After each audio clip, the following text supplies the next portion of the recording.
చిత్తూరు జిల్లా పుల్చెల మండలం కల్లూరు నుండి దామోజర్కు వెళ్లే మార్గంలో ఉన్న ఒక మామిడి తోపులో ఇప్పుడు మనం ఉన్నాం. గత ఏడాదితో పోల్చుకుంటే ఈ ఏడాది పుల్చెల మండలం మరియు పరిసర ప్రాంతాల్లోని గ్రామాల్లో మామిడి పంటల దిగుబడులు చాలా మేరకు తగ్గాయని చెప్పాలి. అందుకు నిదర్శనం ఇప్పుడు మనం చూస్తున్న దృశ్యాలు. దాదాపు గత ఏడాదితో పోల్చుకుంటే ఈ ఏడాది మామిడి దిగుబడులు దాదాపు 30 నుండి 40% వరకు తగ్గచ్చనే చెప్పచ్చు. దాదాపు 15 ఏళ్ల చెట్లు ఇవి, అంటే 10 సంవత్సరాలు పైబడిన మామిడి చెట్లు ఇవి. వీటిలో దిగుబడి దాదాపు 60 నుండి 70% మేరకు మనకు తోటల్లో కనిపిస్తుంది. ఆ ప్రాంతము, ఆ చేలు, ఆ చెట్ల సంవత్సరాల బట్టి దిగుబడులు చాలా మేరకు తగ్గాయని చెప్పచ్చు. దీంతో ఈ ఏడాది రైతులకు గిట్టుబాటు ధరలు లభించే అవకాశం ఉందని వారు ఆశాభావం వ్యక్తం చేస్తున్నారు. దాదాపు 10-15 సంవత్సరాల మామిడి చెట్లు ఇవి. జాతీయ రహదారికి ఆనుకున్న ఈ మామిడి తోటలో ఈ ఏడాది దాదాపు 60 నుండి 70% మేరకు మామిడి దిగుబడులు వచ్చాయని చెప్పచ్చు.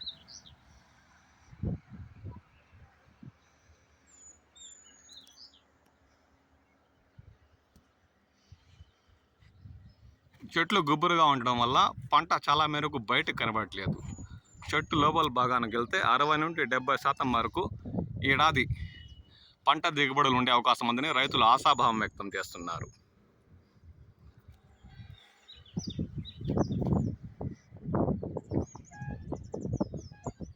ఇప్పటికే కల్లూరు పరిసర ప్రాంతాల్లోని దామల్చూరు, ఇతరత మామిడి మండీల్లో పంటలు కోతలు మొదలు కావడంతో అవి కూడా గిట్టుబాటు ధరలు లభిస్తుండడంతో రైతులు ఇప్పటికీ కాస్త సంతోషాన్ని వ్యక్తం చేస్తున్నారు.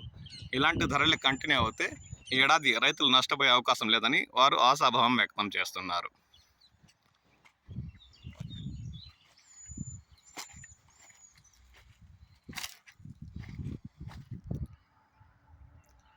కొన్ని చెట్లలో అయితే కాయ దాదాపు అరకిలో నుండి 700-750 గ్రాములు కూడా కనిపిస్తుంది. కొన్ని చెట్లలో అయితే 100 నుండి 150-200 గ్రాముల కాయలు కూడా ఉన్నాయి. అంటే ఈ నెల చివరికల్లా పంటలు కోతలు ఎక్కువ అయ్యే అవకాశం ఉందని రైతులు పేర్కొంటున్నారు.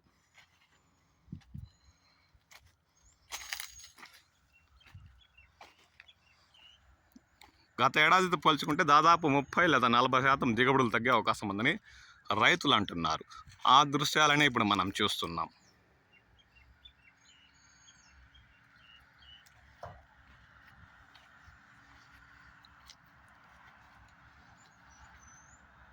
కొన్ని చెట్లలో అయితే దాదాపు 70 నుండి 80% కూడా పంట ఉంది.